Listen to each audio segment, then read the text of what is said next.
Welcome to the Three Padres and a Shepherd podcast, where three North Dakota Lutheran pastors and a real-life shepherd combine serious theology with fun laughter.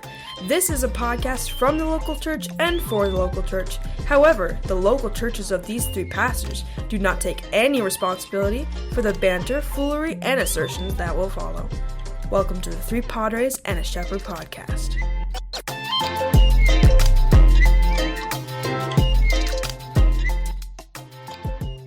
On this episode of Three Padres and a Shepherd, we look at the topic of Christians living in Caesar's world with a special focus on Christian nationalism. So, as we look at Christian nationalism, is one patriotic? If one is patriotic, does that make them a Christian nationalist? Is a Christian nationalist a white supremacist, or is a Christian nationalist something else? Stick around as we discuss this most important topic today on Three Padres and a Shepherd. How's it going, guys? Pretty well. Pretty Very well, good. huh? It's What's going. new? What's new in your world? I took my lammies, as you would say, sheepies, to market. So, marketed lambs on Monday, I guess. So they're gone. You sold some? Sold You all sold of them, some? except Sold all for of the them. replacement ewes, and kept back 3 big wethers that I'm going to feed up, and we're going to eat them. So, Do you have any good curry recipes for lamb? every year we go to a goat feed at a friend's place, and he makes a goat curry that's phenomenal. So, I don't know that we had I don't know if we have any curry dishes. I know that my wife made lamb fajitas out of the scraps from the last lamb that we butchered. My neighbor, old cowboy, he comes over. He just has a confused look on his face, and he asks, "Is that a Mexican dish or a Jewish dish?" Yes. I really don't know, but it was really good. So. You know, if it makes you feel better, I was talking to one of the old ladies in my church. She's 100. And she was complaining about the food at the place that she lives. She goes, "Yep, they use all them foreign spices like oregano and parsley." Good North Dakota. If it's not a potato and then meat boiled in water. That's right. That's American. Pepper is I don't know, a little extreme. Black pepper. So are you saying that when we come up there for pastors conference in a couple weeks, are you going to be feeding all of us guys lamb then? Is that what I hear? I'm expecting all you guys to slaughter my lambs for me and prepare them. So, As long as I can eat at the end, I'd be fine. Newendorf, what's new in your world? Just got my vehicle back from a week and a half in the body shop working on hail damage. I'll have to bring it back next week for more work. But So how big was the hail? Was it, like softball size, golf ball size? like this Baseball? big? Baseball. But between golf ball and baseball. Yeah. Was that over in Willow Creek? Yep. Yeah. Really did a number on the church. Did it? Mhm. Yep. I saw that it had some siding off it on the north side. Yep. Did you lose any windows in the church? Yep. Stained glass or just windows? Just windows. Guys are taking care of it. It'll be fine. Mm-hmm. I Yeah, don't know. very What's new good. with your world? What? What's going on with you? I am trying to decide if I want to butcher chickens by myself tomorrow or not.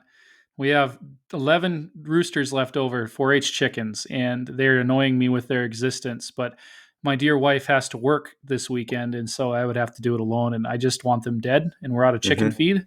So I think I might just make them dead because I just want them to be in the freezer, and I don't have to feed them anymore. That would be wonderful. You had a conference here last week. Well, that's right. We did have a conference, yeah, and I think some of you came, some of you didn't. Mm-hmm. No, I thought it went pretty good. I don't know. I guess it's hard to judge it when you're the one putting it on. Oh, I thought it was excellent. I told a couple of people here back at St. Paul's, I said I'd like to make it an elder retreat every year. What I appreciated was it was organized. You were on schedule. The topic and the speakers were engaging. Definitely kept you on your toes. I mean, it was well prepared. And just everything, it was just a well-oiled machine for your first conference. It was absolutely fabulous. So I enjoyed it. What's fascinating to me is our little conference has garnered so much, vitriol across the Missouri Synod, and it's it's a fascinating thing that a lot of people have denounced us and didn't even bother to show up to see if it was everything they feared or not, which is always amusing, And that's really the point of our conference. There's all this stuff you're not allowed to talk about, and that's not healthy. And so we need to talk about it. And I don't know. It's just a strange thing because I've gotten reports from places around our synod where people have spoken publicly against it well before it even happened, which is amusing. So I guess it remains to be seen if I'm secretly some kind of, woman-hating, misogynistic sort of guy or what. But I'll let you know that I didn't agree necessarily with everything all the speakers said.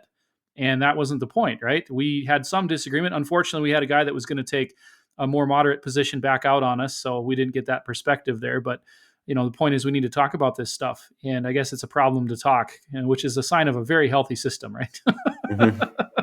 No, we need to talk. I mean, that's what I appreciate about it, is just to be able to talk about difficult things.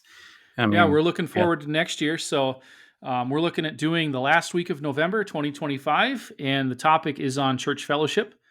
And so mark that in your calendars. That is the Kalov Conference. And since we're plugging that, you can check out more about it at www.kalovconference.org.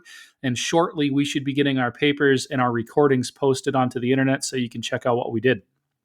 Did you say last week of November? Not November. I'm sorry. Last week of September. I apologize. Last week of September, not during Thanksgiving. All right. Okay. And what was the topic, so people know that they can go look at it or what to look for? This topic this year was leadership in the church, focusing on the roles of women in leadership in the church. Mm-hmm. Very interesting. Which is a nice and spicy topic. Yep. Pick a hard topic and talk about it. Yeah. Yep. Well, no, I know. I appreciate that with conferences when you have something. Even, I've been times where I've had conversations or presentations with things that I don't agree with. And what it does is it keeps you engaged, and you can learn a lot from people you disagree with. It reinforces where your original statement is or your original position is. And so it just, in my opinion, so often we speak so bland and nothing is communicated, nothing's learned. But if you take a real hard position on something and you state it with a thesis and a hypothesis and so forth, and you back it up, you can either persuade somebody or you can reinforce where they're at. But by golly, that's healthy. It's really you can't even legitimately disagree with a topic until you're able to articulate what that topic is, right, and what the opposing stance is. So, This is one of those things that's frustrating. When I was in college, I read Plato's, recording of the words and work of Socrates. And one of the things Socrates is always upset about is people don't think about stuff. They live an unexamined life. And I find with certain things across Christendom today, and I'm not going to speak just of Lutheranism, I mean across the board, there are things that we just assume to be true that may or may not be true. One of them is, that we have certain assumptions now about the roles of men and women in society, in the church, that we didn't have 75 years ago or 100 years ago. And I'm not saying they're right or they're wrong necessarily. I'm saying we haven't thought about what they are, where they come from, and whether they match what the scriptures say or not. We just do them because the culture did them. And that's not a good thing. We actually need to think through this stuff, and we need to have reasons to do what we do that come from the scriptures. And the fact that, again, so many people were triggered by the existence of this conference attempting to lay down some biblical discussion on the issue is kind of telling to me that we've more appropriated things from the general society than we think we have. But we didn't come here to talk about that. Well, we came to talk about something probably even more. Speaking of that, I have a prop today because Neuendorf's off the hook, so I got a prop. So here you have a full sheet ad from the Oaks Times newspaper, the local newspaper, dated November 23rd, 1950. And you'll see it's an advertisement about the dedication of the church with the list of the service. Now, what's around this whole page ad are the businesses in Oaks who all sponsored the ad and then have nice messages congratulating the church and wishing them well for the dedication of their new building. And what I like about this is it fits with something that a lot of people in our topic today don't want to talk about, which is that this is what we would call a Christian culture, right? That it was just assumed in the community. As far as I know, nobody went and rounded up these businesses and asked them to do it. They seem to have done it kind of their own volition. They just assumed it should be done. And they thought it was a good thing to have a new church building in town. And they thought it was a good thing to congratulate that church and wish them well and the dedication of their new building. And most of the names on here are not members or families that were attached to St. John's Lutheran Church at the time. They're just people in town. And so we would not see that today. If my church, we built a new church here today, there would not be a full page ad in the local newspaper congratulating the church with well-wishing messages from the local businesses in our community. That just wouldn't happen. Right? That's something that's changed since 1950. Mm-hmm. And so when you, I don't want to, I was going to start on our topic, so I'll quit. Hey, but we better play the music first so you guys can get all excited about the music, because Neuendorf, if we don't play the music, he'll be really disappointed. So let's play the music and we'll get into our topic. I want to see some dancing. Here we go.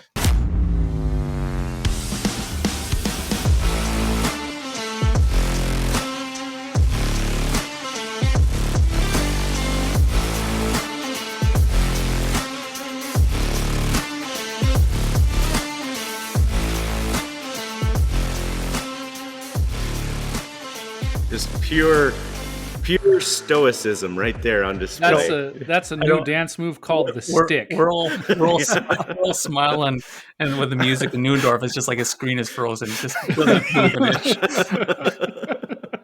They're going to start making Fortnite dances based on you, Neuendorf. I've cultivated the skill of not moving to the beat. Yeah. Put away childish things. Yeah. Well, those who are going to be listening and not seeing the video, I mean, it was just perfect. I hit play and we're all smiling, and he just freezes, doesn't even blink. Okay, so we have a disclaimer today as we talk about Christian nationalism, and Neuendorf was talking about this before we hit record, and that little disclaimer. So maybe just hit the disclaimer, and then we'll get into this rather simple but yet complex subject. But what's the disclaimer we want to make on this here, Neuendorf? Well, yeah, Christian nationalism is a big topic these days. Everybody on the internet is discussing it. There are news articles put out about it. It's all over the place. And so it's tempting for me to want to come up with my definitive end-all word on what Christian nationalism is in my view, in my judgment of it. But that's impossible. And I'm not trying, I don't think we are trying to contribute to the global discussion throughout the internet of what Christian nationalism is and how we should respond to it. This is really, in the spirit of this podcast, intended for our congregations, for our local situation here, because it is an issue here. So, for instance, a woman pastor in my town wrote a letter to the editor of our local paper on Christian nationalism. And I can talk more about that in a little bit, but that impacts the folks in my congregations, that impacts the folks in our communities, and it's worth our talking about just to give some kind of broad guidance to folks in our congregations who may be wondering, what is Christian nationalism? Are we Christian nationalists? Should we be Christian nationalists? Is Christian nationalism an existential threat to our sacred democracy or whatever? So I really want to focus on local guidance here. Yeah. So in doing this, we worked up a couple questions, and I think as we talked beforehand, kind of the goal is to define our terms. We want to define our terms because we have these terms and they have a whole range of meaning. So we want to define them, maybe what's incorrect and what's proper with these terms. And then as we go through this, we're going to try to be very, very carefully maneuvering, looking for the pitfalls of the ditches on either side. And so I guess we want to be very careful that when we talk about one side, we want to talk about the other and maneuver that windy road between the two ditches in order not to fall off on the one side or the other side. So with that in mind, let's just start off with maybe some very simple definitions. What is a nation? I mean, Christian nationalism, we say the word nation.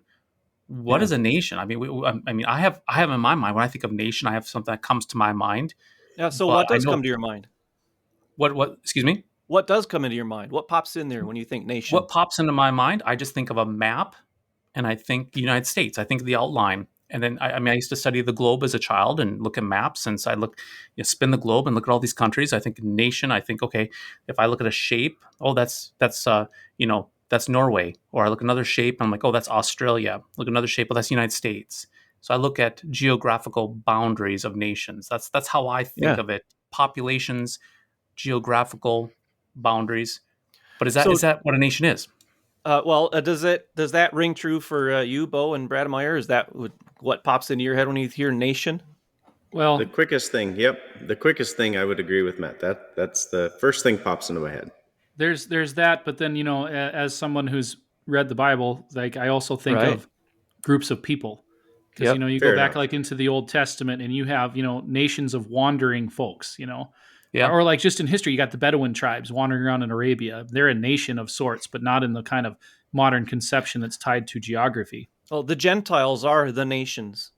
Mm-hmm. So the one who is steeped in the language of the Bible may already have an inkling there's more to nation than what first pops into a typical American's head. So probably for most of our audience, when they hear the word nation, they're thinking country. It's a synonym for country. Um, Yeah, right. They and think of territory and they think of some kind of government. That's what usually comes up, yes, yep. which is So why we have a sacred democracy, which is an idolatrous phrase if I've ever heard one. yeah, um, our nation has boundaries. So, like Matt says, you can recognize its shape on a map, and those boundaries are governed by some government. So, really, that's what the word nation has become in modern usage, but that's not how it originated. So, we need to distinguish nation as it is typically used today versus its etymology, which means what is the history of the word? Where does the word come from? From how did we get it from other languages and so on? And then we also need to consider other senses of the word nation that, even if they're not the predominant senses, are nevertheless legitimate senses that are still used in a limited way today. So, first of all, yeah, nation is easy. It's your country. But if we trace the etymology of the word nation, it comes from the Latin natus for born, and it has to do with your bloodline. So, nation originally would have been a synonym for, say, tribe or clan. We might even say race, because a nation historically would view itself as a people who have a common progenitor, a common ancestor. Um, We still have something of that today, though. You hear it in political discourse, right? I mean, one of the things that lies under the fights between the Republicans and the Democrats in debates is what exactly constitutes American, what makes them a people. There's two different conceptions of that, broadly speaking, that go duke it out in the, election cycles. all right, so Webster's dictionary in 1828. So the original form of Webster's dictionary, the American Dictionary of the English Language, he gives as the chief definition what we generally think of: a body of people inhabiting the same country or uniting under the same sovereign or government. Um, then he notes nation as its etymology imports, the history of the term, where we got it, originally denoted a family or race of men descended from a common progenitor like tribe, but by emigration, conquest, and intermixture of men of different families, this distinction is, in most countries, lost.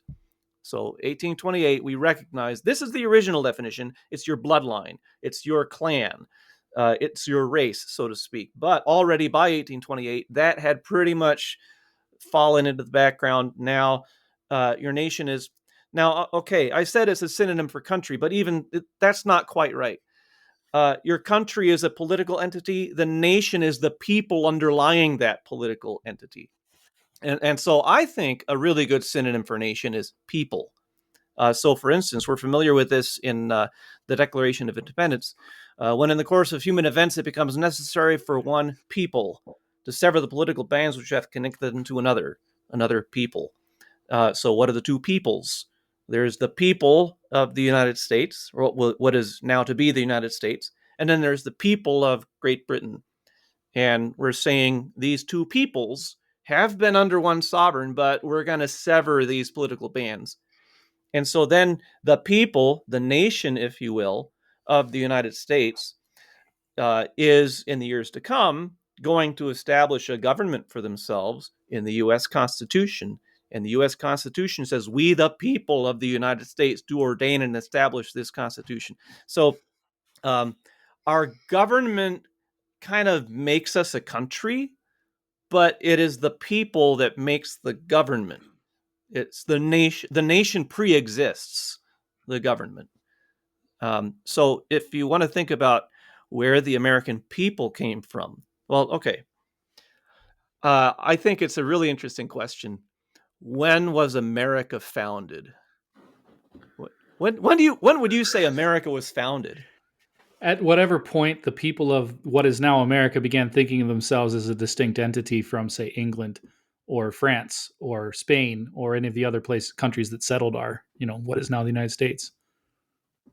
I think a lot of folks would say we were founded in 1776 when we formally declared independence from Great Britain and recognized ourselves formally, legally as a distinct people. But before that, we had decided we were distinct, which is why we were able to come to that conclusion we needed to be a separate nation. That's right. So I don't think 1776 is really the right time to say we were founded. And we certainly weren't founded in 1789 with the establishment of the U.S. Constitution. Our current Republican form of government was founded then, but we as a people, as a nation, were not founded then. So what you're really saying is that the Articles of Confederation, that's when we became... No, I have no use for the Articles of Confederation. But even in your language there, Pastor Brademeyer, you said we needed to find ourselves and become a separate nation. That indicates that you are looking at the people group that moved here, that have their own boundaries, because you can't remove yourself from a nation if it's purely ethnicity. So, okay, I think when we were founded was 1607, Jamestown, 1620, Plymouth. And because that's when people of Great Britain came to these shores for the purpose of establishing new communities. And, okay, the Virginia Company. Yes, it was a commercial venture. Yes, we're sending people to the New World to gain riches, trade with the Indians and find gold and so on. But in the charter from King James I, it's explicitly stated we're also here to spread the gospel. And it was consciously a Christian settlement, specifically a Church of England settlement. With Plymouth, the Plymouth Company. This is all about establishing a Christian society in the New World. Yes, with political ties to Great Britain, but we're here consciously, not just to evangelize the natives, but to live ourselves as a Christian society. So were we founded as a Christian nation? Yes, I would say so. And it's I used to deny that. I used to say I didn't think the U.S. was ever a Christian nation because, you don't find Jesus in the Declaration of Independence. Jesus is never mentioned in the U.S. Constitution, much as I love that document. But we weren't founded by the U.S. Constitution. We weren't founded by the Declaration of Independence. We were founded by settlers who came to establish communities on these shores. And they came with an explicitly religious, an explicitly Christian purpose. Well, there's so much about the assumptions that are under the Constitution, under the Declaration of Independence, that don't really work if you're not operating in a general Christian view of reality. About things about the human person. Like, why do we need checks and balances in our government? Well, because people are sinners who are going to grab power, and we need to be able to curb that if they start doing it, right? Yeah. If we're all decent, good people, like the Enlightenment tended toward, well, we wouldn't need that stuff because we wouldn't do stupid things, and we wouldn't need to, have these guardrails on our government structures. It's why we have different houses. It's why we have different levels of government. It's why there's discrete duties assigned to each level of government, right? Because otherwise, someone's going to get too much power, and we're going to have a problem because we're all sinners. Yeah. So let me ask a question then. From what we've covered so far, how would we define nation? We've talked about it historically, and then in the present, and maybe is there a ditch over here we have to be careful when we define the word nation, so that we can so as we move forward, we have that kind of that lodged in our mind what we mean by nation. I think it's worth taking into consideration how some of the founding fathers themselves spoke about America as a nation. George Washington, in his farewell address, speaks about America as a nation. He says, "The name of American, which belongs to you in your national capacity," so not Virginian or Massachusettsan or whatever, American, belongs to you in your national capacity, must always exalt the just pride of patriotism more than any appellation derived from local discriminations. With slight shades of difference, you have, and here's really the definition, you have the same religion, manners, habits, and political principles. You have in a common cause fought and triumphed together. The independence and liberty you possess are the work of joint councils and joint efforts, of common dangers, sufferings, and successes. So, for George Washington, the American nation is a people that has a shared history. They fought through the Revolutionary War together. And they, with slight shades of difference, and as Lutherans, we might say they are more than slight, but, okay, with slight shades of difference, we all have the same religion. We have to grant all these states were Christian, one way or another. Similar manners, similar habits. I'll add same language and similar political principles. So all those characteristics come together to constitute the people on these shores a nation. But I also want to add to this what John Jay, alias Publius, says in the Federalist #2, in Federalist Papers. John Jay says, "Providence has been pleased to give this one connected country to one united people. A people," and here's the critical part, "descended from the same ancestors, speaking the same language, professing the same religion, attached to the same principles of government, very similar in their manners and customs, and who by their joint counsels, arms, and efforts, fighting side by side throughout a long and bloody war, have nobly established general liberty and independence." So are you saying that those of us who are not descended from Englishmen should be excluded from the United States? I am not saying that. I wonder if John Jay would say that. I don't think he actually would, because while those who were present at that time could claim, in a way, to be descended from the same ancestors, nevertheless, that's not universally true. So there were plenty of German populations that couldn't claim to be descended from Great Britain. And if you think about all the different ethnicities that pour into the colonial culture here, the colonial society, you've got, of course, folks from England. You've got Ulster, Scots, Irish. You've got Scots from the borderlands with England. And you've got Germans, and you've got Danes, and you've got Swedes, and you've got Dutch. So, I mean, you can't realistically claim these are all English settlers, even though the way it happened, the English culture, English society was the core, the nucleus. And eventually all these other groups were culturally enfolded into it. So that even though we can't all claim common descent, nevertheless, the smaller groups assimilated into the larger group, and we are all culturally English. But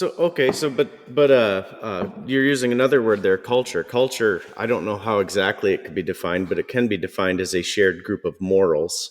And what made us a nation was a shared culture. I think one of the most important markers is language. To say that? A way to simplify it greatly. Okay. We didn't all start speaking Dutch. We didn't all start speaking Swedish or German. We all started speaking English, which really constitutes us an English people. Mm-hmm. So the U.S. is included in the history of the English people. You see that out here, right out here in North Dakota. How many of our ancestors who settled here from Germany? I'll speak about my family. My great-great-grandfather who settled in Verona, North Dakota, he didn't teach his children German. Right. He wanted them to learn English and become American because he understood he was leaving the nation of the Germans and becoming an American.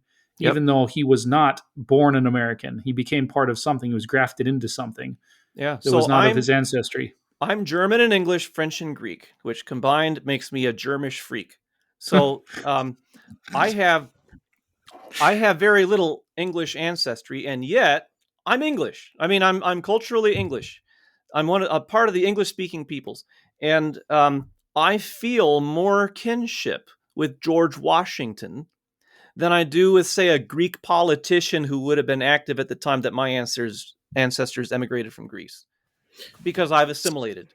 See, So what's fascinating though about North Dakota is we have we're still a little bit more of retrogrades up here because people really identify with their Scandinavian and German heritage, even after several generations being off the boat, in a way that I don't think some other ethnic groups do.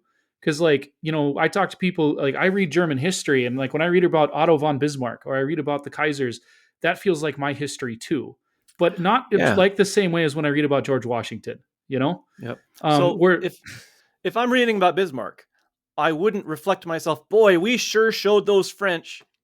I might admire it, but I don't identify with it. But when I read about the American Revolution, even though my ancestors wouldn't get here for like a century or more, we sure beat those British. right. They're my people. I see this same thing too with I was having a conversation with a guy who's like third generation out of Mexico, and his parents moved to North Dakota some time ago. And he'll talk about like Mexican holidays and Mexican things, and he still says "we" when he talks about Mexico. And I remember that kind of caught me because my ancestors very quickly said "they," right, when it came to the Germans. And then he talks about America and American stuff, and he says we as well as that. And I find that an interesting thing that happens over time as people assimilate into their culture. You start changing your pronouns. You go from we did this back in the old country to they did this back in the old country. Right. And that comes with language shifting, especially. So when you're not speaking Spanish or German or Swedish at home primarily, and you start speaking English, you start thinking of them as a foreign entity because they don't sound like you.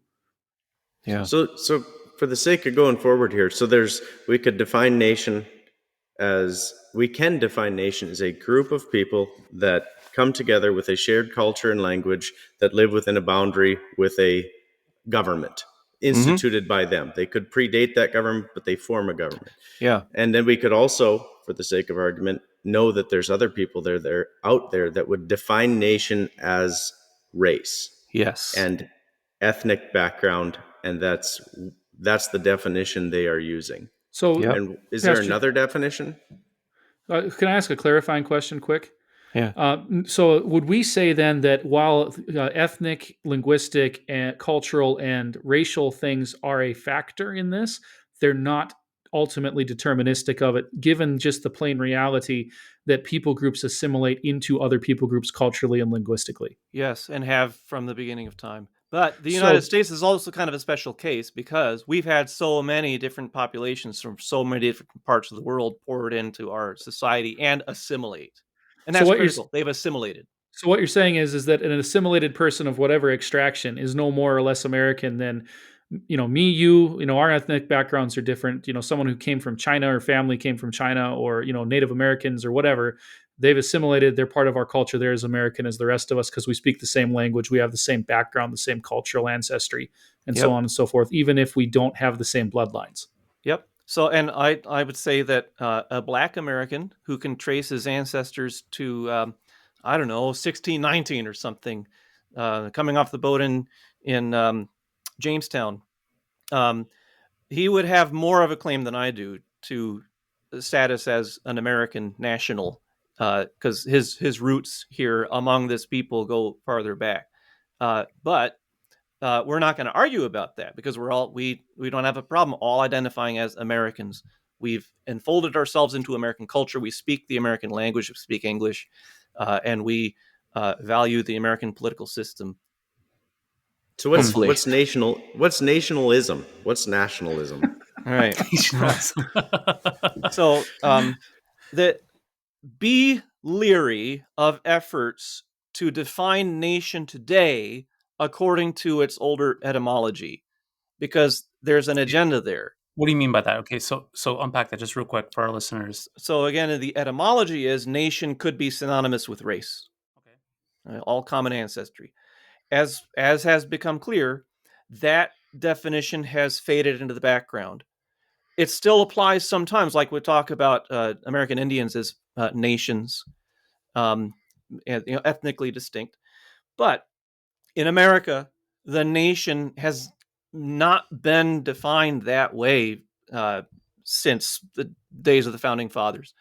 So if someone is trying to tell you that nation is race, he has an agenda. His hope is to co-opt your loyalty to your nation as country or culture, society, and change it into loyalty to a particular bloodline, and generally, specifically, loyalty to the white race. And that is on both ends of the political spectrum, right? Because we see this with, right-wing people who, claim the whole white supremacy thing, and we see it with the left-wing folks, like the lady who wrote that letter you talked about, where it's, this gets hinged to whiteness. And can I just throw out there for a minute that I really don't like this idea of white race, because that's not how it actually works, right? There's different kinds of white people. There's Englishmen, there's people from Cornwall, there's Irishmen, there's Scotsmen, there's Germans, there's Italians, there's Prussians. I mean, there's a bazillion different kinds of white people. And then there's been fights in history. Are Italians really white or not? Are Jews really white or not? I mean, this stuff, Irish, are the Irish really white? There's this, so this stuff is all completely arbitrary. Yeah, I've seen guys arguing on the internet that when Christian nationalism takes over, we're going to ship out all the Greeks and Italians because we're not really white. So I'll be gone. Sorry. But at least you'll get to go to a nice warm place. Yeah, I've never gotten to see Greece, so I'd appreciate that. I hear the Mediterranean diet's good for you. There's no George Washington in Greece. I love America. On the other hand, the Mediterranean diet is conducive to good health. That's true. Now, you mentioned, Brademeyer, Italy, Germany, Prussia, which is a nice intro to the idea of nationalism. Now, another interesting question is, what do you think of when you hear the word nationalism? I think of swastika-clad guys with jackboots. Yeah. That's what we think of. Yeah, you think nationalism, and I think Hitler right away. Boom, nationalism. Oh boom, man, really? That's not what I was expecting, honestly. It's just culturally. That's what I Yeah. So when I think nationalism, when I hear the word nationalist, that is an individual. Like I would, in some fashion, depending on how you define the words, I would find myself as a nationalist. I look to the well-being of the United States of America. Okay, yes. And I want it to be the best country on the earth. Okay, but pause there. Okay, now if you say nationalism, I would say Hitler right now. But rewind the clock, maybe even like 5 years ago. That wouldn't have been the case. If you said nationalism, I would say 4th of July. Oh man! So you say nationalism, I would say 4th of July, blowing stuff up, saying America. Nationalism as a synonym of patriotism, right? Yep. Nationalism is a synonym and a bunch of fireworks, and that is so telling, and that means the psyop has been successful. Yes, it has. There are forces in this society that want us to identify nationalism with Hitler and swastikas and so on, and they've succeeded. But let me ask you: have you guys seen the shift in about last 5 years? Yes. To go from that? Mm-hmm. Yep. Because I can say with absolute certainty, if you would have said nationalism 5 years ago, I'd say 4th of July, fireworks. Yeah, it would have been a patriotism, right? It would have been celebrating and loving your country. We would have used them synonymously. And now the very fact that they're different is a shift that happened very quickly. Yeah. Right? So talk about the shift. We could say that the Tea Party would have been a nationalist or patriotic movement. Yeah. Yeah, more power. Is that really when the shift? I think that's when the shift started to take place, because I remember that's Bo is saying that's prior shift. That's before the shift. I remember that this sort of rhetoric starts with the Tea Party, because they were patriotic, and then it was like the critics of the Tea Party in society tried to find a word to describe it. And again, I'm all just trying to remember this off the top of my head, but I do remember that people started calling them nationalists, toward the end of when that was winding down. And I think that's when we started to see the differentiation of terms. And you can correct me on that, but that seems to be how I remember when those two things start to diverge. Well, I think you could say that after the Tea Party, just the word patriot started to become a word that was associated with a group of people. Patriot. Before that, in 2001, who was patriotic after 9/11? Everybody. Everybody was a nationalist after, and at that next day, everybody was a nationalist. Real quick, just I don't want to get stuff in the ditch, but when I say the word patriot, what do you guys think? Patriot. Mel Gibson. Mel Brooks. Or Mel Brooks. Mel Gibson. A man fighting for his country. Yeah. But, and then this is probably because I watch so much news. Like, I would say another definition with the word patriot would be AR-15. And that would be cast in a bad light. Okay, and again, that's a definition that I think is definitely in culture. I'm not saying that I agree with it. You got AR-15s and the "Don't Tread on Me" flags, Mm-hmm. Yeah. Mm-hmm. Yeah. Okay, so now, unpack this, Dendorf. What nationalism, according to Hitler? There are. I would say there are two main spheres in which you can talk about different kinds of nationalism. So one is nationalism as opposed to globalism. Okay, explain that. Nationalism, explain that first. Nationalism as opposed to globalism means I love my country. I'm looking out for the interests of my people. I want my workers to have jobs they can hold with dignity and security. I want manufacturing on American shores. I don't like shipping off jobs to communist countries that hate us. Yes, and are seeking to undermine us at every turn. I want America, my country, my nation to flourish. Which comes from a love and concern for your neighbor who's like literally the guy next door to you. Yep. Which is a godly thing. So that would be almost in a geographical sense where take care of this geographical sense rather than what globally, right? So there's a geographical component, but like we talked about with the definition of nation, I have a lot of bonds of affection with other Americans from coast to coast because we all have the same country, we're all committed to the same form of government, and we all speak English and so on, American English. Nationalism would be one definition between the nation of America versus globalism, right?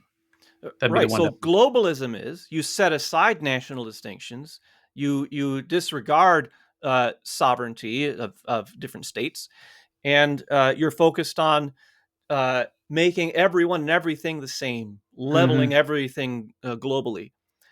So it's okay if we ship off our jobs to Red China because that lifts them up and brings us down. And then eventually, we'll all be at the same level of abject poverty, eating bugs, living in pods with a totalitarian government monitoring our thoughts and giving us social credit scores.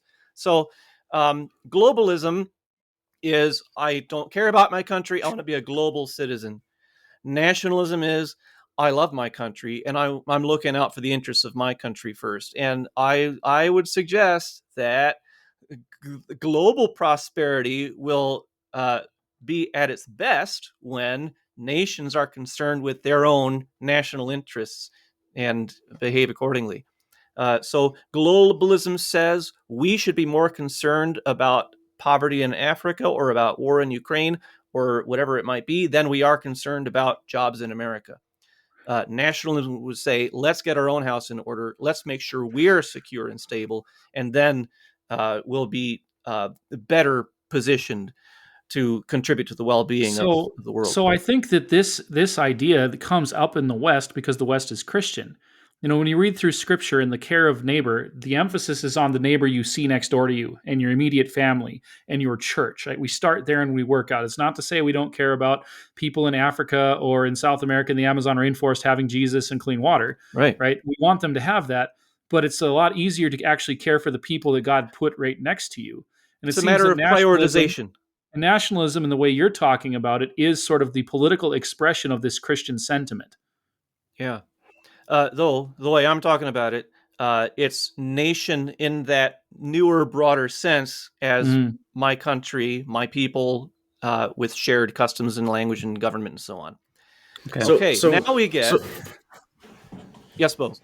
No, go ahead. Okay. All right. Now we get to Hitler nationalism, whatever. Okay. There was a movement in the 19th century called nationalism. And nationalism was a commitment to your people, sometimes with a racial component, irrespective of your government.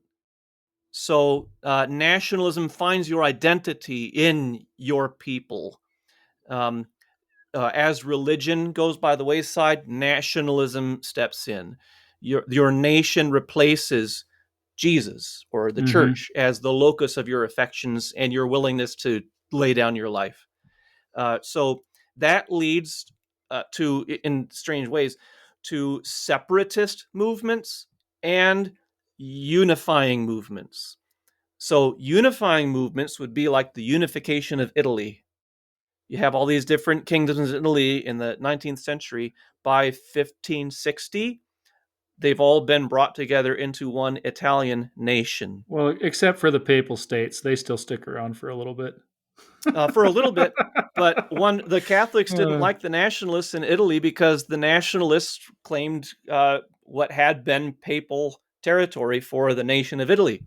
Um, so then, the Catholics in Italy, their first loyalty is not going to be to their Italian nation. Their first loyalty is going to be to the Pope. mhm. Um, and that's true internationally. You always wonder, boy, are those Catholics undermining my nation because they're more committed to the Pope? But we even have that here in North Dakota, because I know, Richard, you've been reading on this a little bit. But the reason that we don't have parochial schools here is because they tended to be German, German Catholic, German Lutheran, and those Germans just didn't want to assimilate and be American like the people who moved here who were Methodists and Baptists and whatever else. And so we use the heavy hand of government to kind of make parochial schools difficult and make compulsory secular education. Yeah, it was to assimilate language and also to Because convert again, a suspicion Catholics of and divided Lutherans. Yeah. loyalties, right? Yep. Yep. Now, maybe the best example of the unifying nationalism would be Germany. You start out with the Kingdom of Prussia, and then Prussia piecemeal conquers their neighbors. And then France goes to war with Prussia over an insult. Prussia destroys the French. They take over the Palace of Versailles, and there in the Hall of Mirrors, all the local kings of these German states agree to join into one German empire under Wilhelm I. And now you have a united Germany, all the brainchild of Otto von Bismarck. So, all right, that's nationalism with a unifying tendency. But you also have nationalism with a separatist tendency. Because, all right, even back in the days of the Old Testament, you've got all these different nations. But as they conquer each other, you end up then with larger entities called empires. So the Assyrian Empire takes over all these nations and even deports them and repatriates them in an effort to destroy national identity and serve the interests of their empire. Babylonians, Persians, the Persians don't care so much about your nationality as long as you're keeping order and paying your taxes. Same thing with the Romans. The Roman Empire has all these disparate nations under it, but as long as you're paying your taxes and not rebelling, it's all good. You can be your nation, just be under the authority of the Roman Empire. And really, that kind of becomes the rule for 2,000 years of European history. It's a matter of kings ruling territories, and doesn't matter the nationality of the people that happen to be in your territory. What matters is which king inherits which territory, and then you fight over that. In the Holy Roman Empire, there was more of an idea of a German nation, but the German nation was defined by mostly the German language, not by politics. But that was kind of the exception. For the most part, nation didn't really play into it the way it does now. But now in the 19th century, you've got these leftover empires that have distinct nations under them. And as they gain more and more of a national identity, they want to split off. They want to separate. So then you get the Greek independence movement. They rebel against the Ottoman Empire. That's nationalism at work. And the big example with global repercussions is Serbian nationalism. Serbia had secured its independence from the Ottoman Empire, nationalistic movement, but next door is the Austro-Hungarian Empire, where the Austrians, who are German, in the person of Franz Joseph, the emperor of Austria-Hungary, he's ruling all these different nationalities including not just Hungarians and all the different ethnicities in there, but all these South Slavs who identify more with Serbia than with anything in the Austro-Hungarian Empire.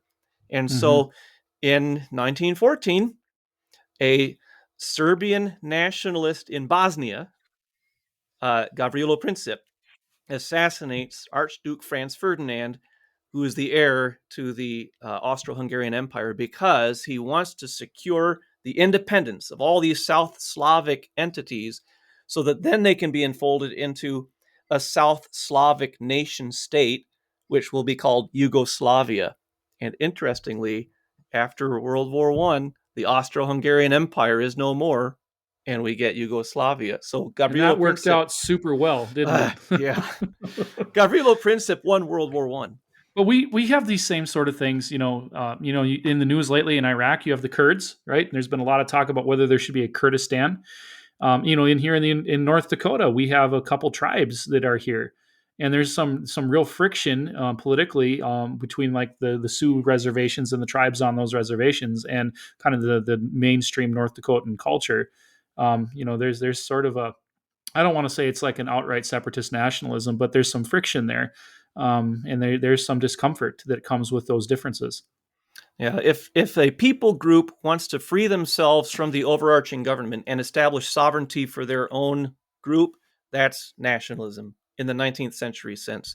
And actually, C.F.W. Walther did not like nationalism. He considered it an ideology competing with Christianity alongside communism, socialism, abolitionism. So, Right? in this sense, then, would we say that this separatist and unifying nationalism tends toward idolatry of the nation? Yes, absolutely. Hmm. And Well, it's closely related to racism. Okay, explain. Okay, just for our listeners, what you just said And there was very, very I profound. regret saying the word racism because now you have to define racism. Okay, but go back to the idea of idolatry. Okay, so just unpack that, Brademeyer. What do you mean by that? Where your nation takes the place of God, like the Catechism reminds us, right? What is God? God is that which you fear, love, and trust the most. This is the explanation of the first commandment, and whatever occupies that slot in your sort of psyche, that's your God. Yep. And of course, that should be properly the triune God, Father, Son, and Holy Spirit. But unfortunately, as people become secular, they have to find something else to take up that slot. And there's a lot of things that could go there. But one of the things we see that has some kind of enduring power is the nation. And whether it's a people group or a particular, political entity, there are a lot of people who live as if the nation is God, and they're willing to do a lot of things to make sure that God stays protected and defended and becomes ascendant in all people's lives. It's a very militant religion. A wonderful segue into what is Christian nationalism. Well, I'll say real quick, Nazi Germany is 19th century nationalism on steroids. Mm-hmm. And you think about Hitler's project, his goal was to incorporate German-speaking peoples from other territories into the German Reich. That's why he annexed Czechoslovakia. It's why he annexed Austria. It's why he invaded Poland. Get these German speakers into the family, and that would into the German Reich. That'd be unifying, right? We talk about the unifying nature. Okay, but then by separating these groups from their existing empires. But then there's a separation too, as well, to that nationalism.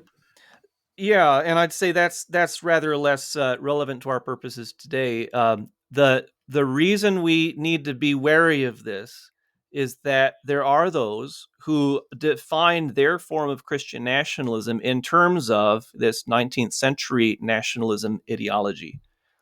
And when they talk about making the United States a Christian nation, they're not talking about having shops closed on Sunday. They're not talking about not having satanic displays in the state capitol. They're not talking about have the president, stand up and give the example of going to church and speaking positively of the Christian religion.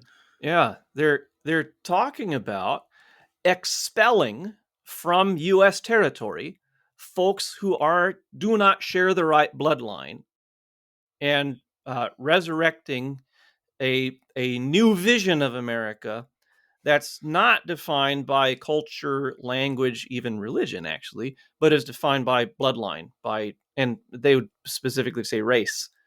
So that's 19th century nationalism That's very different from patriotism. That's very different from America first, looking out for the interests of our country. That's a whole other animal.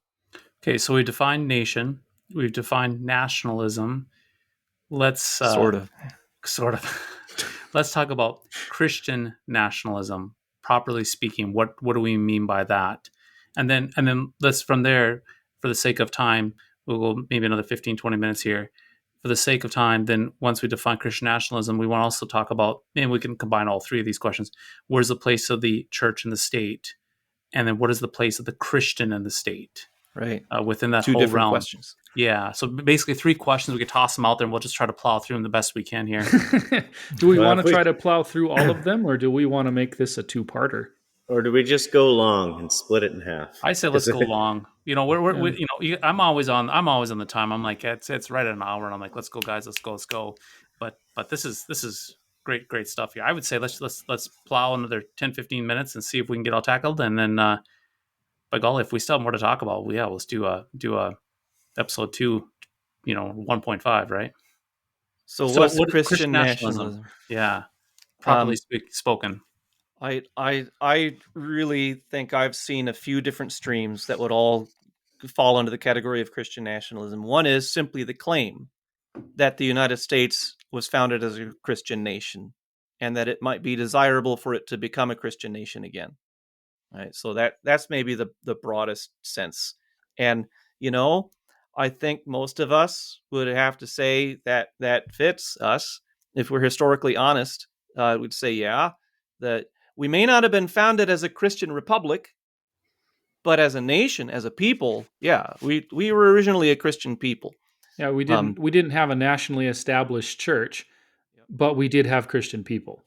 Yep. And again, okay, so when we say Christian nationalism, there again, the idea of the word nation, if we Right. think of the word nation being people, then we would say a Christian nationalism as a Christian people.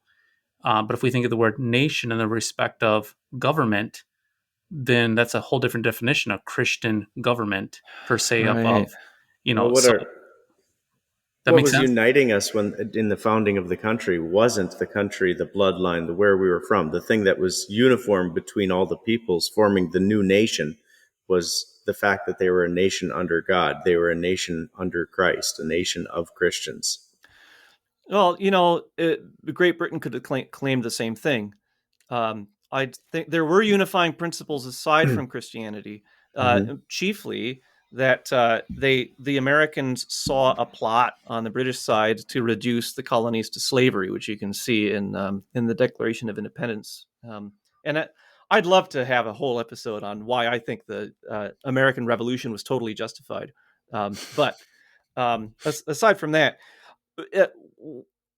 just as an example, Thomas Paine wrote his pamphlet Common Sense to galvanize the American people for the independence movement. Thomas Paine was a deist, maybe even an atheist, and he was too radical for the French during the French Revolution. He ended up in prison in France, and lambasted George Washington for not getting him out. A nasty guy. But when he wrote Common Sense, he wrote it as a Christian tract, and he used biblical arguments, not only for why we should be independent, but why we shouldn't have a king. Now, I'm not sure all of his arguments were sound, but the point is, even though he was personally not a fervent believing Christian, he wrote as a Christian for a Christian audience. So I think that's a central distinction in all of this. When we say Christian nation, we don't mean that everybody necessarily is a absolutely devoted in church every Sunday believing saved Christian. Yeah. We mean that people kind of operate in a Christian general worldview and understanding of things. Yep. Right? Because our country has always tolerated sects of various kinds. We have had Jews here from the beginning. We've had, a lot of strange religions have popped up, right? And we didn't, well, except for maybe the Mormons, we didn't try to persecute them too much. But the Mormons had it coming, man. they totally did. But the point is that this is something that you don't see in non-Christian societies, right? Toleration is a Christian idea because we don't convert people forcibly. We convert them by the word. And so that leads to a toleration of non-Christian things that you don't see in other societies that have different conceptions of how you make members of their religion. Islam, Wahhabism, right? The extreme militant Islam that it will kill you if you don't convert. I think in a lot of ways is sort of unavoidable given what the Quran says about the nature of infidels. Yeah. Hindus famously don't tolerate people that don't like Hinduism very much. So we're Which is Christian. crazy because it's a polytheistic religion, Christianity, in a Christian nation, insofar as we fell into a Christian ethic and a Christian morality Well, and that also has some shared outlasted assumptions about reality. yeah, and has out, but that morality and reality and value of human life has outlasted the Christian ethic has outlasted the Christian practice. It'd be fair to say.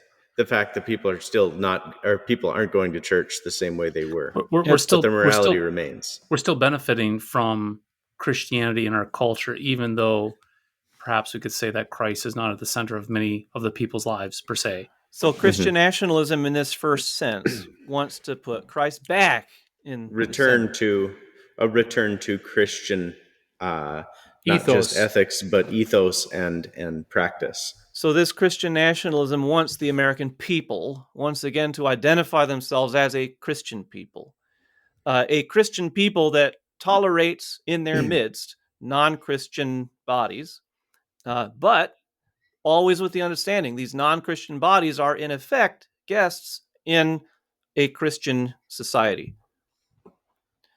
So I think that's the first most basic definition of Christian nationalism that would probably describe most of us. But then you can also take the more 19th century ideology definition of nationalism and then slap the label Christian on it and say, we believe the American nation is white and maybe Presbyterian or something. And we are going to abolish our current constitutional form of government. And in obedience to Christ, we're going to take dominion for Christ on these shores, and we're going to establish a Christian prince who will rule with absolute authority. And he's going to burn down the mosques and synagogues and everything. And we're going to exclude from our society those who aren't part of the white descent. We're going to get rid of our black neighbors. We're going to get rid of Jews and Muslims, and we're going to have this white paradise ruled by our authoritarian Christian prince. So, but then there's another definition on the flip side of that. So how would they speak about Christian nationalism on the Coven? I mean, the View. On the Coven? I call it the Coven, but it's the View, the TV show with Oprah. Right. Okay. Now, here's the clever thing. I believe, as I look over the last several years, that the adoption of the expression Christian nationalism did not arise from Christian nationalists. It arose from the left, the political left, because the political left saw all of these Christians gaining victories in society. And we actually have seen some victories. I mean, Roe v. Wade has been overturned. We have pretty favorable gun laws in this country, and they're getting better. So, I mean, they see these victories and they say, oh, look, those Christians are trying to remake the United States into a white theocracy.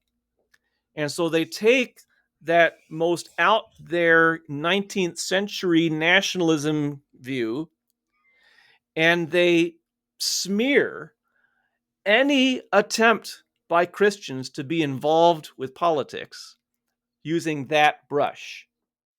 So they came up with this idea of Christian nationalism. It's a wide net, and then they define it in the worst possible way and associate everything in that net with that little group. And I think the technical term for this might be equivocation. Equivocation means you use the same term but with different meanings, and you switch between meanings. So that this is frustrating, but it's also frustrating that the political left assumes that secularism is somehow a default and religiously neutral position to take in politics and morals. And the fact of the matter is, it isn't. It's a competing religion. And Yeah, they so believe it. They but believe in it. they believe in it, and it's militant. It's a militarily evangelistic for their false gospel. And so we want to get Christianity out of the public square to replace it with the religion of LGBTQ alphabet soup activism, of abortion activism, of this whole unrestrained devotion and slavery to one's passions and desires. That's what we want to replace the Christian message with in our society. And so I think we need to remember that at the end of the day, we're fighting about two different whole cosmologies, two different conceptions of reality, two different religious systems, right? And so that's what's going on behind the scenes in all of this. Well, and just to repeat what you're saying there, just for the listeners, what you're saying there, Brademeyer, is that you have, let's just per se, you have side A and side B. And then there's a belief that, okay, well, we want to be fair to side A and side B. So we're going to have over here, we're going to have side C, and that's going to be neutral, where everybody can come and there's no bias. And it's a safe space where, nobody wins. And what you're saying, and I agree wholeheartedly, is there's no such thing as a neutral sphere. There's always going to be an ideological agenda per se. There's always going to be a theology, whether it's actually stated or not. And there's no such thing as a neutral territory in that realm.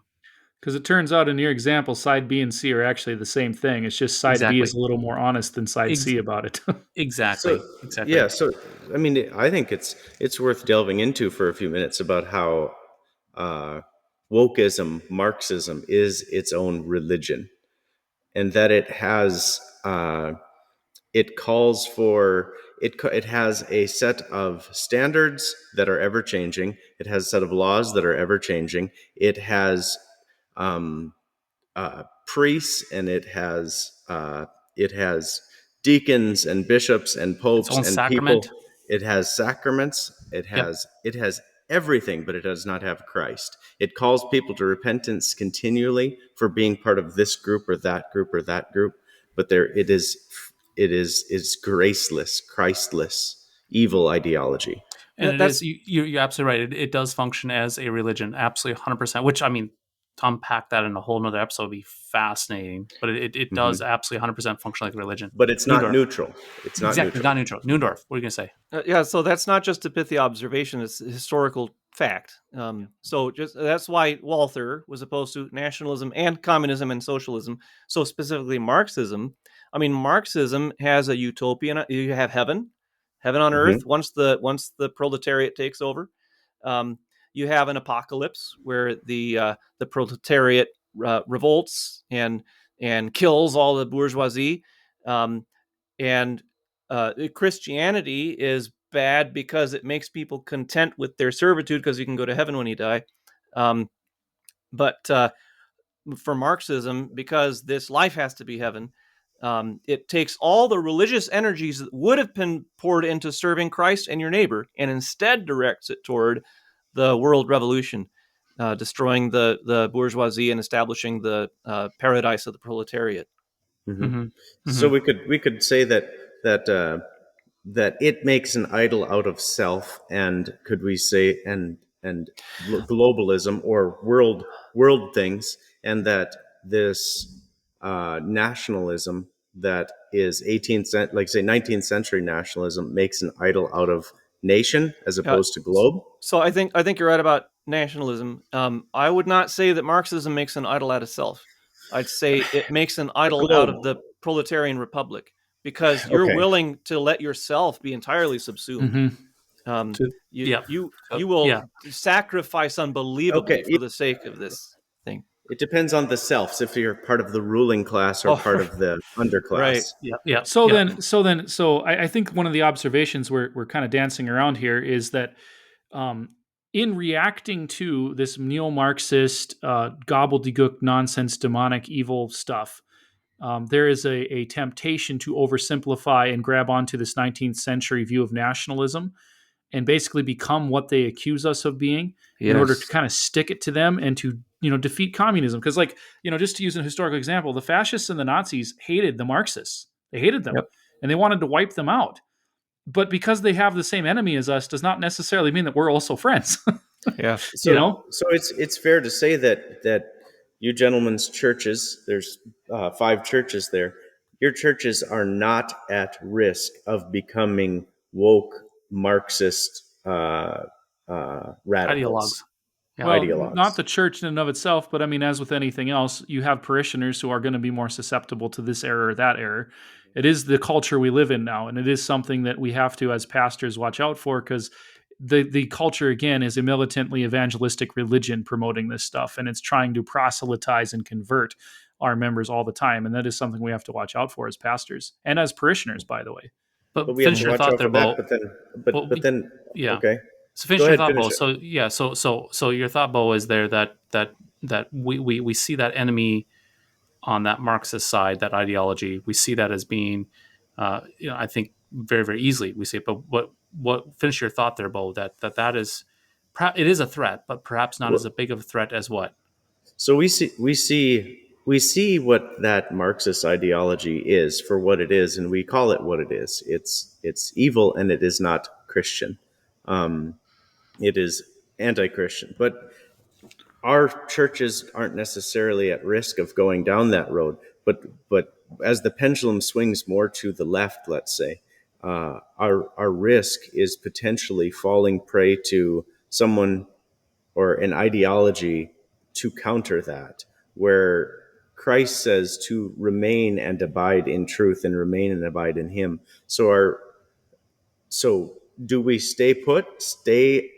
Keep receiving the word, keep coming to the altar and to the rail for word and sacrament, or do we react as the world goes this way and becomes more extreme in this fashion? Do we react and move towards the natural reaction to it, or what is the right response? Todd Wilkin had a very interesting talk at the Faith of Our Fathers conference a few months ago, or maybe a year ago, where he spoke of the pendulum versus the plumb line.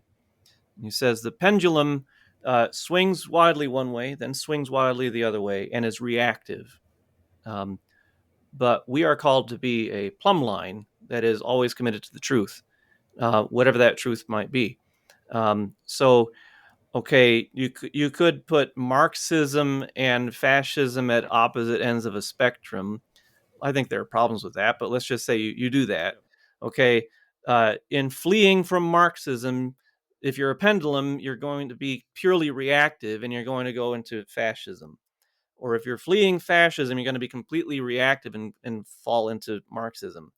But we're not supposed to be swinging wildly from one deadly ditch to another. We're supposed to be the plumb line.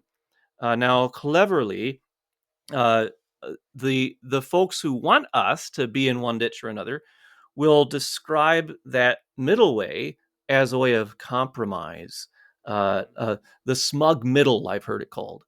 But that's not what we're going for. We're not saying here's one error, here's another error, let's split the difference and go in the middle.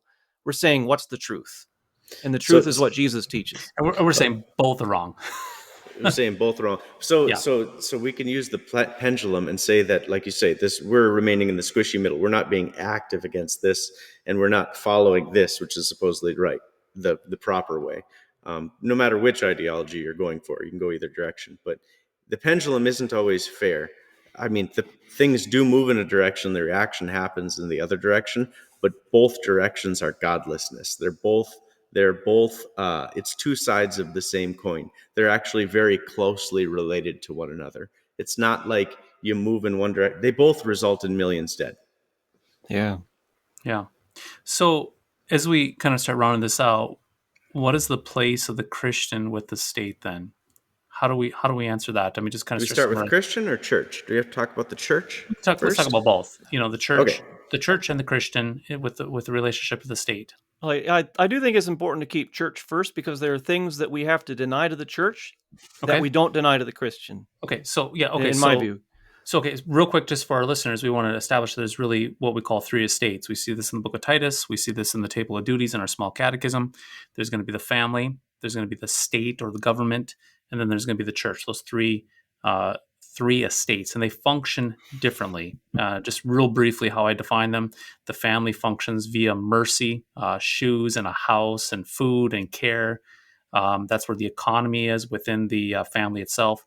The state is going to be functioning by the sword, as we hear Paul say in Romans 13.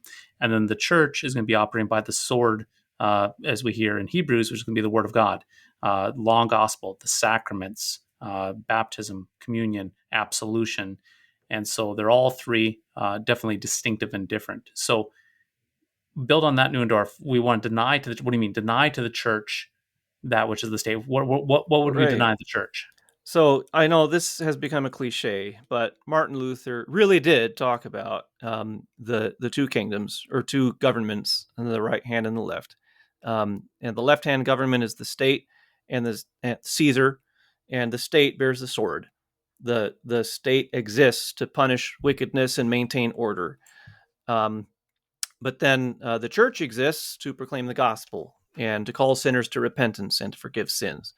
The church uses the word, the state uses the sword. Correct. Yeah. So the church is to remain distinct from the state. If the church sees bad things going on in the state, the only resource available to the church is the word. You call your government to repentance.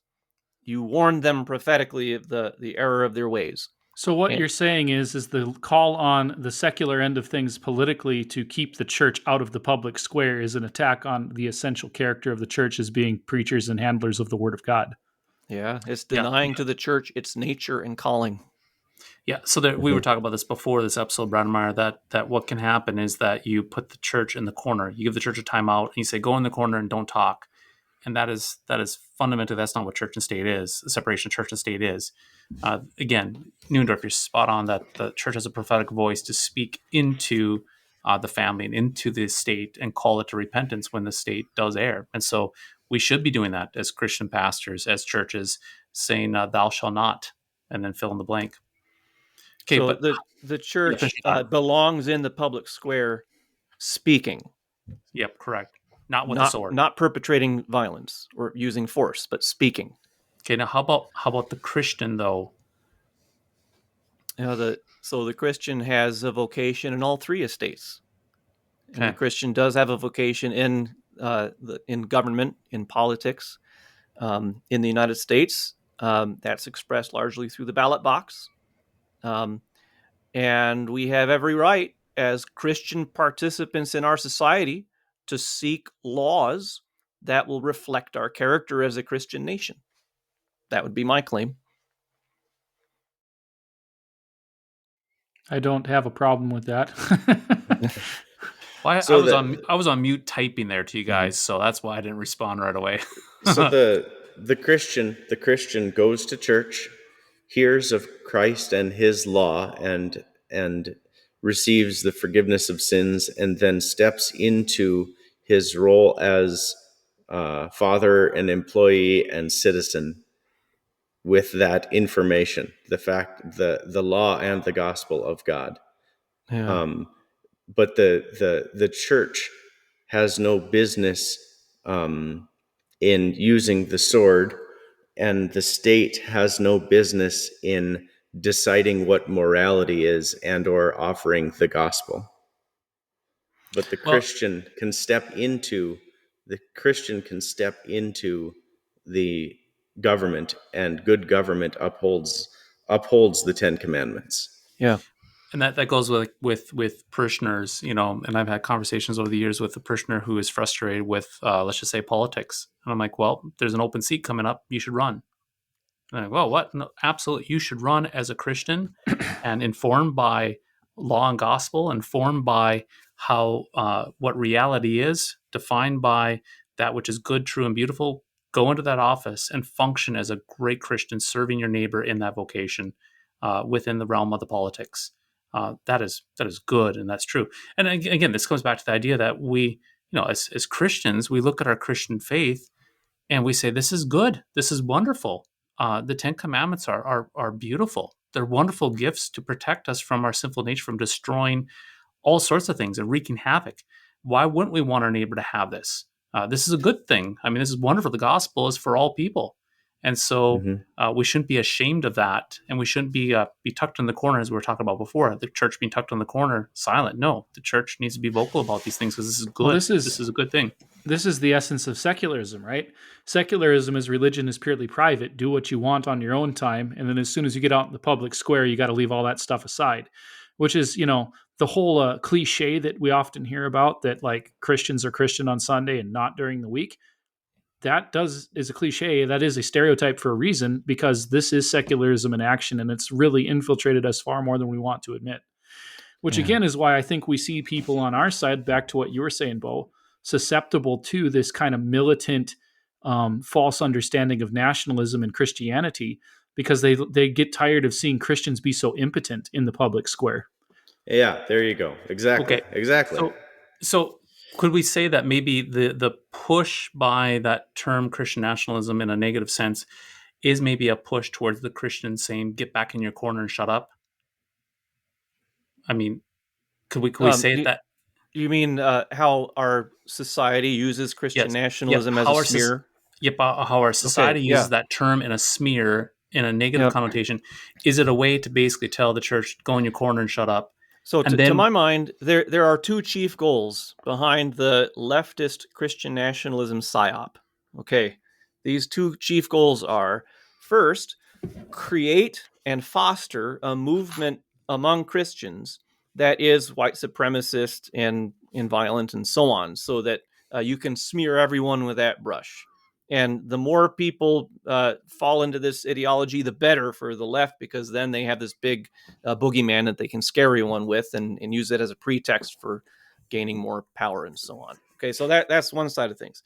But then I'd say their main broadest goal is to, by scaring everyone with the term Christian nationalism, deny to the church the right to speak in the public square, correct, yeah.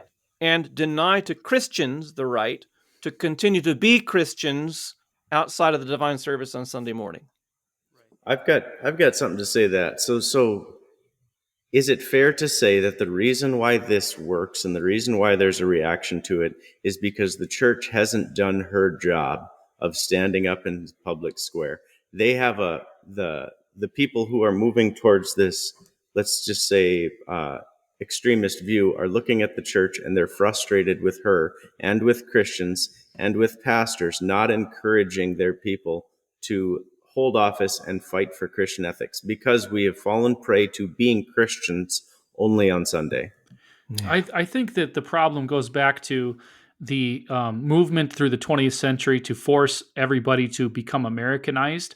In kind of one of the things that goes with that is this kind of personalized, individualistic sort of Christianity, right? There, like back here in North Dakota, right? Why did the Nonpartisan League not care much about the German Catholics and the German Lutherans? Because they were very consciously Catholic and Lutheran, right? So they want you to be something else. They want you to be a Methodist or a Baptist or whatever else. That's, they're Methodist and Baptist. I'm not saying they don't feel strongly about that, but they're far more inclined to just say that this is American, it's good, it's Christian, and just go along with it. And we have this attitude through the mid 20th century that if the society's doing it, that's just the way it should be done. And we didn't think much about it. We didn't protest it very much. And so, like when we changed the understanding of men and women in society, we just went along with that. Very few people complained about it, right?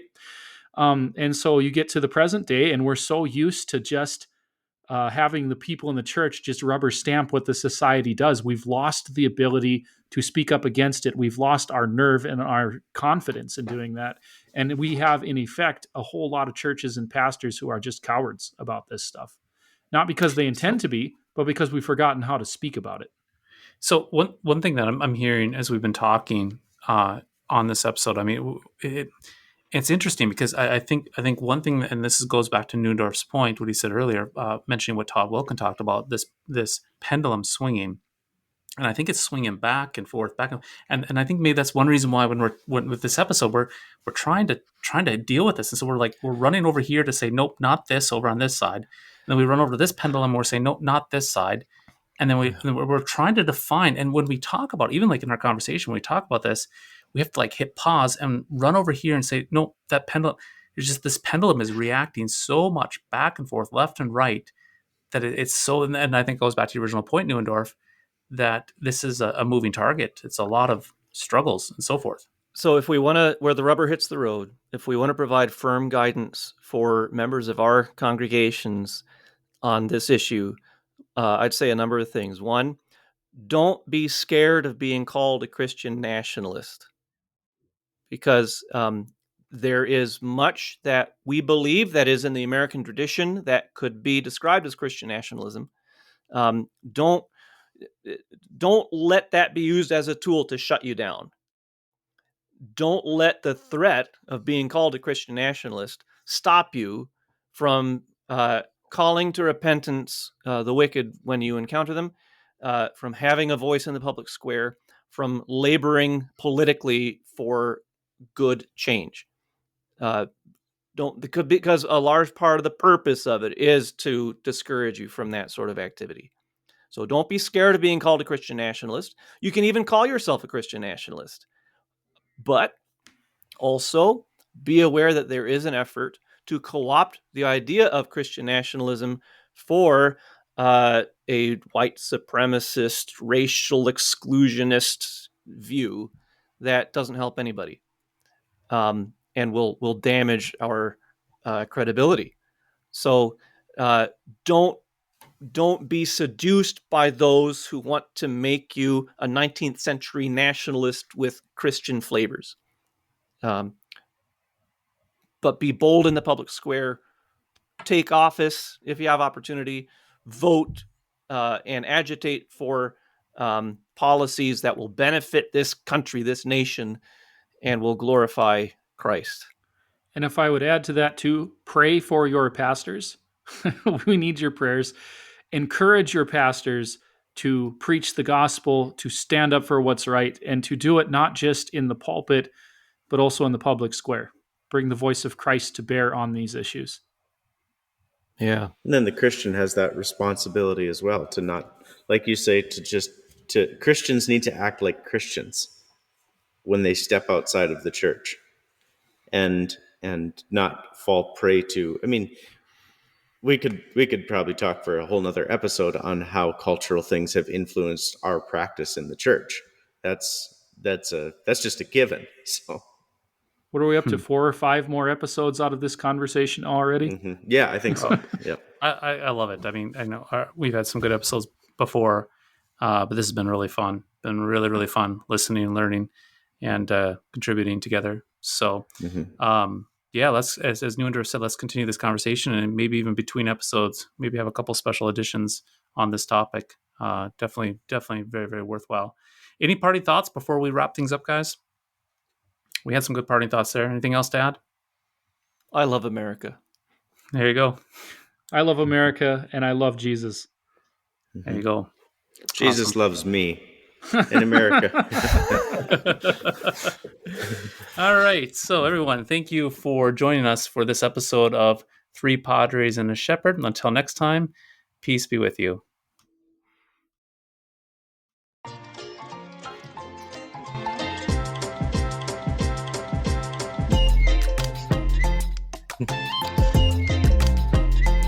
There's your fireworks.